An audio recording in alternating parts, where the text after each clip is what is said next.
Hallelujah, praise the lord. प्रभु यीशु मसीह में मेरे सब बहन भाइयों को जय मसीह की। आप सभी का स्वागत है जीवित परमेश्वर की जीवित हजूरी में, जिसमें आकर आपका जीवन एक समान कभी भी नहीं रहता और आप परमेश्वर के उत्तम आशीषों को अपने जीवन में रिसीव करते हैं। जब आप परमेश्वर के पवित्र वचनों को सुनते हैं, उसे ग्रहण करते हैं और उसे अपने जीवन में फॉलो करते हैं। आज के हमारे इस वीडियो में हम परमेश्वर के पवित्र वचनों को मेरी भविष्यवाणियों की पुस्तक में से पढ़ेंगे। ये वचन परमेश्वर के दास प्रेरित डॉक्टर अंकु यूसुफ नरूला जी के द्वारा पवित्र आत्मा की अगुवाई से लिखे गए हैं और हमारा ये विश्वास है कि आज इन पवित्र वचनों को सुनना आपके जीवन को बदलेगा। तो पूरे विश्वास के साथ इन पवित्र वचनों को पूरा सुने। आज का पवित्र वचन, पिता की संतान कौन ठहरता है। जब हम लूका 9 अध्याय उसके 55 वचन में पढ़ते हैं तो उसमें लिखा है, परंतु उसने फिरकर उन्हें डांटा और कहा, तुम नहीं जानते कि तुम कैसी आत्मा के हो, क्योंकि मनुष्य का पुत्र लोगों के प्राणों का नाश करने के लिए नहीं, वरन बचाने के लिए आया है। मेरे प्रियो, पवित्र बाइबल बताती है, जब प्रभु यीशु मसीह को गांव में प्रवेश करने नहीं दिया तो चेले बोले, प्रभु आज्ञा दे, आसमान से आग गिराकर अभी भस्म कर दे।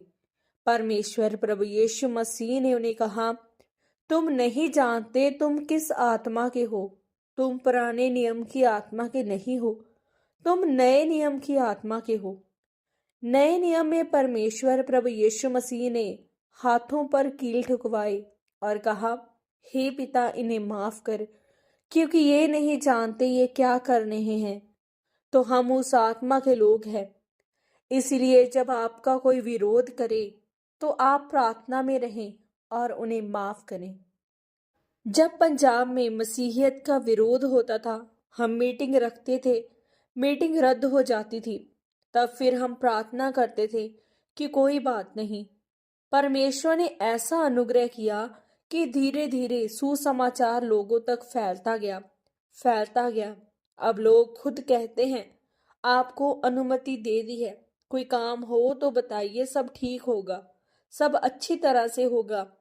अभी ऐसा उल्टा हो गया। तो ये संभव है अगर हम सही आत्मा के साथ चलेंगे।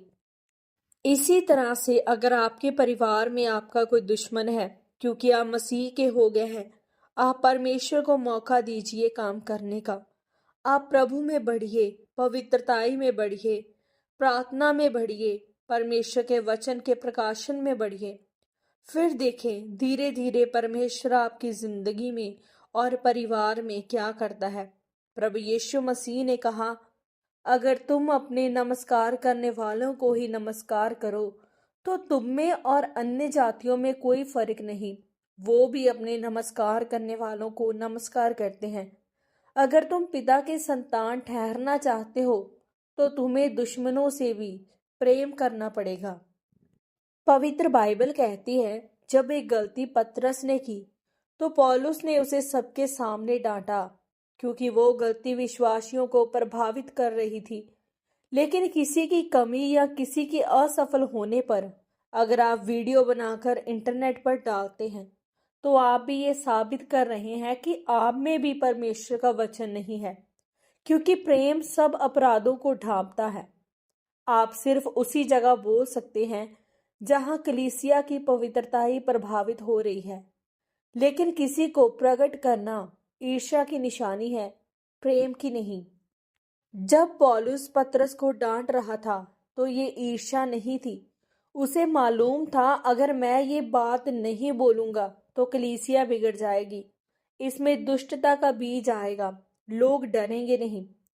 इसलिए प्रियो, हमें अपने जीवन में पूरी तरह से देखना होगा कि हमारा स्तर क्या है या हम कहाँ स्टैंड करते हैं, ताकि जब हम परमेश्वर के सामने शुद्ध मन से जाएं तो परमेश्वर कहता है, जितनों के मन शुद्ध होंगे वे मुझे देखेंगे।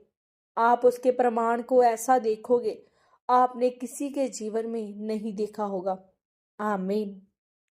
अंगीकार। सर्वशक्तिमान परमेश्वर, इस वचन के लिए मैं आपका धन्यवाद करती हूँ। परमेश्वर, मैं ये अंगीकार करती हूँ, मैं अपने दुश्मनों को माफ करती हूँ और अपने जीवन को आपके प्रेम में स्थापित करती हूँ। आप मुझे अनुग्रह दे। प्रभु यीशु मसीह के पवित्र और सामर्थी नाम में हम मांगते हैं। आमीन, आमीन और आमीन। आज के इन पवित्र वचनों के पढ़े और सुने जाने के द्वारा और इन पर मनन करने के द्वारा परमेश्वर आप सबको बहुत आय से आशीषित करे। सबको जय मसीह की। God bless you all.